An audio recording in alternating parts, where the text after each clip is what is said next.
Hey guys, it's Dr. John here. I just want to talk to you about my 10-foot, 800-gallon fish tank. The star of my tank, of course, is this Oxydorus niger catfish. She's approximately 3 years old, and I've seen them get about 3 foot. That's a silver shark catfish underneath her. They're from Bolivia. The Oxydorus niger are found all over South America. Mainly Amazon River Basin, I've had one make it to 13 years old. I'm sure they can get a lot older. The plants I have in there are Valsinaria gigas. The local variety would be like manatee grass or turtle grass. Oxydorus niger, also known as prehistoric catfish or ripsaw catfish. She kind of pushes the sand up into the middle of the tank. In the foreground there is Amazon sword. I have some Raphael catfish. I got a bit of snails going on. And then some Hoplosperm littoral catfish. And then if you look closely, you can see a lot of these little hill stream loaches which are breeding like crazy in the tank.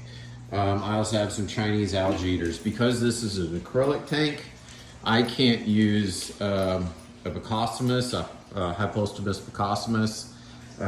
Those guys, their teeth will scratch up the acrylic, so you're stuck with kind of the smaller algae eaters.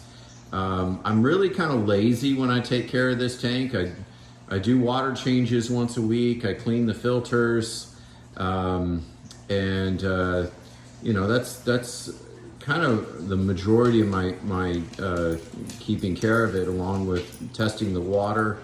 A lot of people, they don't think you need to do water changes on a regular basis in a plant tank, and that's absolutely false. You need to keep your nitrates and your phosphorus under control. Those are the two main components of fertilizer in your tank. Of course, I have a giant fish I'm feeding, so I'm going to have a lot of phosphorus and a lot of nitrates build up in the tank, and that's why I need to do weekly water changes and cleaning my filter. I designed the filter myself, so I've got socks underneath, filter socks, and 16 giant sponges that I go and clean out once a week and put them back in.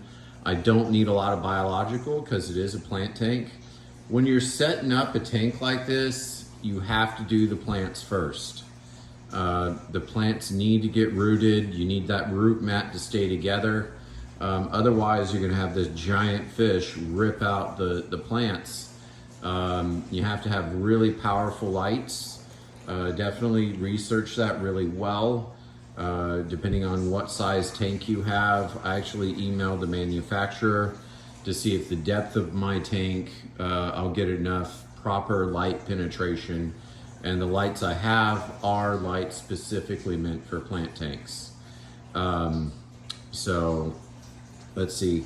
And then the sand in the tank is just quartz play sand from Home Depot. You have to wash it with a hose really, really well until you don't have any particulate coming out. And that can sometimes take up to a half an hour washing the sand out, getting all the fine particulate out.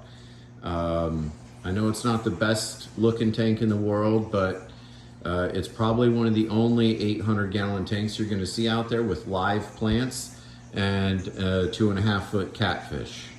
So it's something that's near and dear to me. I love sitting in here watching my Oxydorus niger. I love her. It is a lot of work doing weekly water changes, but it's very important to maintain that plant tank. It's kind of insane to have an 800-gallon plant tank with a 2.5 foot catfish in it. To my knowledge, nobody out there is doing that. So, all right, hope you guys are doing well. Have a great night.